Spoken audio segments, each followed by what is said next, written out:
Technical civil में आपका स्वागत है। सबसे पहले तो वीडियो की शुरुआत में आपसे मैं क्षमा चाहूँगा, माफ़ी मांगना चाहूँगा कि आपको वीडियो के अंदर थोड़ी बैकग्राउंड नॉइस डिस्टर्ब कर सकती है, लेकिन क्योंकि मैं यहाँ पर एक वर्किंग साइट पर हूँ जहाँ पर कंक्रीट की मिक्सिंग मशीन भी चल रही है, यहाँ पर जो एक्सकेवेशन का काम है वो भी चल रहा है, तो इसलिए बैकग्राउंड में शोर थोड़ा सा है, इसलिए मैं माफ़ी चाहता हूँ। लेकिन ये वीडियो आपके लिए बहुत इंटरेस्टिंग हुआ क्योंकि आज के इस वीडियो के अंदर हम साइट के ऊपर कॉलम की कास्टिंग की प्रोसेस को समझेंगे, देखेंगे कि ऑन साइट कॉलम को किस तरह से कास्ट किया जाता है और किन किन चीज़ों का हमें ध्यान रखना चाहिए, इसके अंदर IS कोड में क्या कहता है और प्रैक्टिकल प्रोसीजर कैसे की जाती है। ठीक है, तो ये वीडियो फ्रेशर्स के लिए, बिगिनर्स के लिए बहुत बेहतरीन होगा, इंटरेस्टिंग होगा और काफ़ी इन्फॉर्मेटिव होगा, इसलिए इस वीडियो को आखिर तक ध्यान से देखिएगा। थोड़ी सी बैकग्राउंड नॉइज़ है उसको नज़रअंदाज कीजिएगा। ठीक है, चलिए, तो इससे पहले मैंने एक वीडियो अपलोड किया था साइट का, उसके अंदर मैंने बताया था कि फुटिंग की कास्टिंग की प्रोसेस क्या होती है साइट के ऊपर। आपने अगर वो नहीं देखा तो उसकी लिंक आपको इस वीडियो के नीचे डिस्क्रिप्शन बॉक्स में मिल जाएगी या फिर ऊपर आई बटन आपको दिख रहा होगा, वहां से भी आप उस वीडियो को देख सकते हो। जरूर देखिएगा, आपको वहां से काफ़ी सारी चीज़ें जानने को और देखने को मिलेगी। ठीक है, तो उस वीडियो के अंदर हमने फुटिंग की कास्टिंग की प्रोसेस जानी थी, समझी थी, और मैंने उसके अंदर आपको बहुत डिटेल में बहुत अच्छी तरह से बताया था कि फुटिंग कैसे कास्ट की जाती है, क्या उसकी प्रोसेस होती है। अब हम कॉलम की बात कर रहे हैं। ठीक है, तो आप यहाँ पर इस आपकी वीडियो के आपके सामने जो स्क्रीन है, वीडियो में देख रहे होगे आप कि यहाँ पर फुटिंग की कास्टिंग हो चुकी है। फुटिंग के अंदर आपको यहाँ दिख रहा होगा कि ये क्योरिंग के लिए अभी फॉर्मवर्क निकाला भी नहीं गया है। ठीक है, अभी ये क्योर हो जाएगी, अब मतलब पूरी तरह से हार्ड हो जाएगी, उसके बाद उसको फॉर्मवर्क वगैरह निकाल दिया जाएगा। लेकिन ध्यान दीजिएगा, इसके अंदर जब फुटिंग और कॉलम की यहाँ पर रेनफोर्समेंट बिछाए जाते हैं, क्योंकि दोनों एक साथ बिछाए जाते हैं। ठीक है, फुटिंग की जो जाली होती है, जो मैश होती है, वो पहले रखी जाती है, उसके बाद फिर कॉलम उसके ऊपर रखा जाता है। तो कॉलम जब रखा जाता है ना, तो ये जो कॉलम के मेन बार्स है, जो वर्टिकल आप देख रहे हो, वर्टिकल मेन बार जो आ रहा है, उसके अंदर यहाँ पर जो है एक इस तरह से एल कर मतलब परपेंडिकुलर 90 डिग्री पर जो है यहाँ पर एक सरिया बाहर निकलता है, थोड़ी सी लेंथ बाहर निकाल जाती है, उसको हम डेवलपमेंट लेंथ कहते हैं। अब ये डेवलपमेंट लेंथ बहुत ज़रूरी होती है, जो अपना जो कॉलम का रेनफोर्समेंट है वो बॉटम में ट्रांसफर करने के लिए इंपॉर्टेंट होती है और उसकी वहाँ पर उसको बनाए रखने के लिए इंपॉर्टेंट होता है। तो ये डेवलपमेंट लेंथ आपको यहाँ पर प्रॉपर्ली चेक करना जरूरी है। जब आप कॉलम का यहाँ पर जाली यहाँ पर रख रहे हो कॉलम की, तो कॉलम की जाली के साथ साथ जो रेनफोर्समेंट, जो उसका डेवलपमेंट लेंथ हो रहा है, वो properly as per the drawing, as per the detail है या नहीं।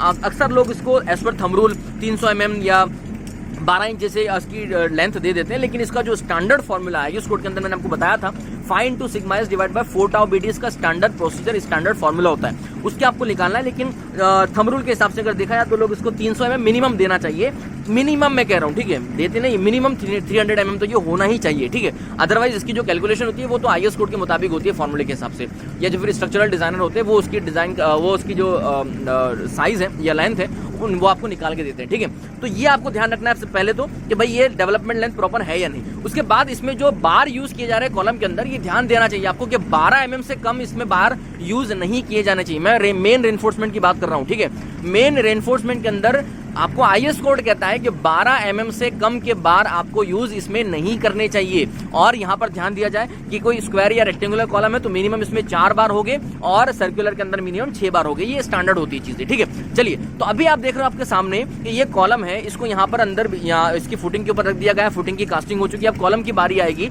तो कॉलम के अंदर आपको क्या देना है, पहले तो मैंने आपको बताया डेवलपमेंट लेंथ ध्यान रखना है, इसके बार का डायमीटर ध्यान रखना है। उसके बाद यहाँ पर जो ये लेटरल टाइज, जो आप कई लोग उसको रिंग भी कहते हैं, ठीक है, कॉलम रिंग कहते हैं, लेकिन इसको लेटरल टाई कहा जाता है। तो ये लेटरल टाई जो आपको दिख रही है, इस लेटरल टाई का डायमीटर आपको पहले देखना है कि 8 mm से कम तो नहीं है। ठीक है, उसके बाद फिर आपको देखना है कि इसकी जो स्पेसिंग आपको ड्राइंग में दे रखी है, क्या ये सारी उसी स्पेसिंग पे लगाई गई है, अगर नहीं है तो उसी स्पेसिंग पे लगाना चाहिए आपको दूसरी। ठीक है, इसके बाद आपको फिर ध्यान देना है कि जो लेटरल टाई है उसमें जो हुक दिए गए हैं, क्या वो 135 डिग्री पर है या नहीं, या फिर जो आपको ड्राइंग में दिए गए हैं क्या उसी तरह से उतने ही हुक है या नहीं। देखिए, आप इस कॉलम के अंदर अगर ध्यान दोगे तो इस कॉलम के अंदर आपको दिखेगा कि यहाँ पर जो आपको हुक यहाँ पर इन्होंने दे रखे हैं, ये है 90 डिग्री की। ठीक है, ये 90 डिग्री की हुक दिख रहा है आपको। ठीक है, यहाँ पर ध्यान दीजिएगा, जरा ध्यान से देखिएगा, तो 90 डिग्री की हुक आपका, इनकी ड्राइंग मैंने चेक की तो उसके अंदर 135 का हुक दिया गया है इनकी, इसी कॉलम की मैं ड्राइंग की बात कर रहा हूँ, मैं आपको आगे बताऊंगा उस ड्राइंग को भी।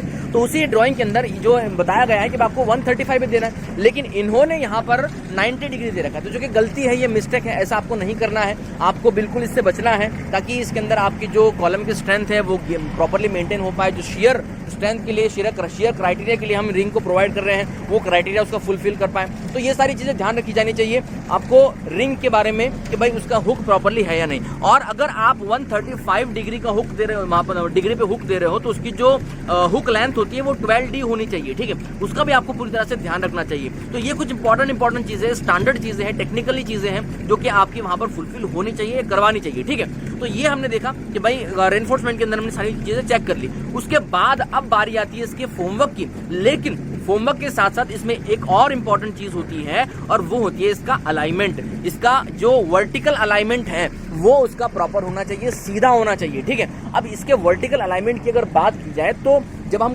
फुटिंग को कास्ट कर रहे हैं ना, आप यहाँ पर देखिए जब फुटिंग की कास्टिंग हो रही है तो थोड़ा सा इसका ध्यान रखा जाता है प्राइमरी स्टेज के ऊपर कि भाई कॉलम बहुत ज्यादा टेढ़ा, बहुत ज्यादा टिल्टेड ना हो कहीं से। तो यहाँ पर ये आप देख रहे हो ये बम्बू है, ठीक है, ये एक आपको लकड़ी कह लो या बांस कह लो, जो भी आप कह सकते हो अपनी लोकल लैंग्वेज में कह लो उसको। तो ये जो लकड़ी दिख रही है आपको, ये क्यों यहाँ पर रखी गई इस तरह से, ताकि कॉलम अपनी तरफ टिल्ट ना हो जाए इस तरफ, ठीक है। बीच में एक थोड़ा सा उसका एक हाइट जो है वो मेंटेन रहे, वर्टिकलिटी जो है उसकी मेंटेन रहे, इसलिए रखा गया। लेकिन ये फाइनल नहीं है। फाइनल कैसे करना है आपको इसका वर्टिकल अलाइनमेंट, चलिए मैं आपको दिखाता हूँ, ठीक है। तो फाइनल वर्टिकल अलाइनमेंट करने के लिए ये आप देख सकते हो, चलिए एक और अच्छा कॉलम आपको दिखाता हूँ मैं। इसका आपको वर्टिकल अलाइनमेंट देखना है कि वर्टिकल अलाइनमेंट के अंदर क्या आपको फॉलो करना है प्रोसेस, और उसके साथ साथ जो कॉलम की यहाँ पर कवरिंग होती है, कॉलम के अंदर जो कवर, कंक्रीट का कवर होता है वो भी मेंटेन होना चाहिए, वो कैसे करना है, ठीक है। देखिए तो अभी आप इस कॉलम को देख सकते हो, यहाँ पर ये कॉलम है, देखिए इस कॉलम के अंदर इन्होंने रेनफोर्समेंट वगैरह सब कुछ हमने चेक कर लिया। उसके बाद अब बारी आती है फोमवर्क की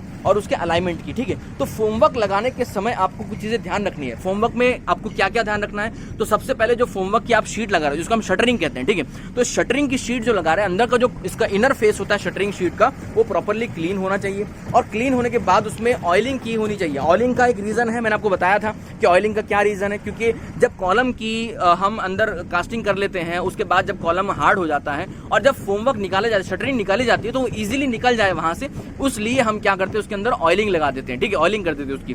तो ऑयलिंग की जानी चाहिए। अब ये हमने शटरिंग लगा, और हाँ, जब भी यहाँ पर शटरिंग लगाई जाए तो उसको प्रॉपरली इसके जो कॉर्नर्स है वो प्रॉपरली क्लोज किए जाए, ताकि जब कंक्रीट पोर किया जाए इसके अंदर तो वो बाहर ना आए, उसकी स्लरी बाहर ना आ जाए, ठीक है। इस बात का ध्यान आपको प्रॉपर्ली रखना चाहिए और उसको चारों तरफ से अच्छी तरह से क्लोज करना चाहिए। अब ये हमने फोमवर्क का ध्यान रखा, फोमवर्क को हमने अप्लाई कर दिया। उसके बाद अब बात आती है इसकी वर्टिकल अलाइनमेंट की कि क्या ये वर्टिकल अलाइंड है या नहीं, और दूसरी बात इसके अंदर जो कॉलम के कवर मेंटेन होने चाहिए वो है या नहीं। अब ये कॉलम के कवर मेंटेन कैसे होंगे, तो यहाँ पर देखिएगा अलग अलग अपने साइड के अपने अपने तरीके होते हैं। लोकल आप कहीं और रहते हो तो वहां पर अपना कुछ और तरीका हो सकता है, लेकिन यहाँ पर ध्यान से देखिएगा कि आपको ये जो है ये वायर आपको दिख रहा है। अब ये वायर यहाँ पर चारों तरफ से लगाए गए, चारों कॉर्नर से इस कॉलम को उस वायर से बांधा गया, और वो जो बांधने का डिस्टेंस है वो मेंटेन किया गया है, जो आपको ड्राइंग में बताया गया है वो डिस्टेंस वहां पर मेंटेन किया गया है। इसका रीजन क्या है, इसका रीजन यही है बेसिकली कि जो कॉलम का कवर होना चाहिए, कॉलम को जो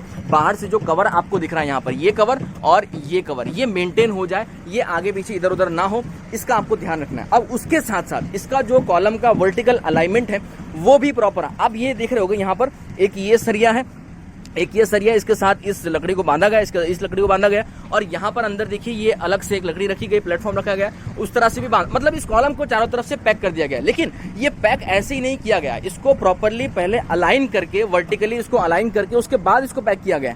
अब ये वर्टिकल अलाइनमेंट कैसे किया जाता है, तो वर्टिकल अलाइनमेंट उसके जो रेफरेंस कॉलम होते हैं, बाकी दूसरे जो कॉलम होते हैं उनके रेफरेंस से as per the drawing, as per the sheet, जो उसके अंदर डिस्टेंस होता है कॉलम के बीच का, उसको पहले वेरीफाई किया जाता है, उसको चेक किया जाता है। अगर वो इधर उधर है तो वहां पर उसको प्रॉपर करेक्ट किया जाता है, और उसके बाद इसको जो है इस तरह से फिक्स कर लिया जाता है। ये जो आप देख रहे हो ये फिक्स किया गया है। ये फिक्स क्यों किया गया, टेम्पररी फिक्स है, ये वैसे निकल जाएगा ये कॉलम कास्ट होने के बाद, लेकिन ये क्यों फिक्स किया गया है, ताकि कॉलम आपका प्रॉपर्ली अलाइंड रहे। इसके अंदर जब कंक्रीट के अंदर पोरिंग की जाए तो वो इधर उधर ना हो, इसलिए यहाँ थोड़ा मजबूती से पकड़ बना के इसको रखा गया है, और उसके बाद इसकी कंक्रीट की कास्टिंग की जाएगी, ठीक है। तो ये कॉलम की कास्ट प्रोसेस होती है, कॉलम की कास्टिंग प्रोसेस इसी तरह से होती है। आपको इन चीजों का ध्यान रखना चाहिए। ये मैंने आपको जो चीजें बताई। अब ये हमने देख लिया कि भाई फोमवर्क हमने लगा दिया।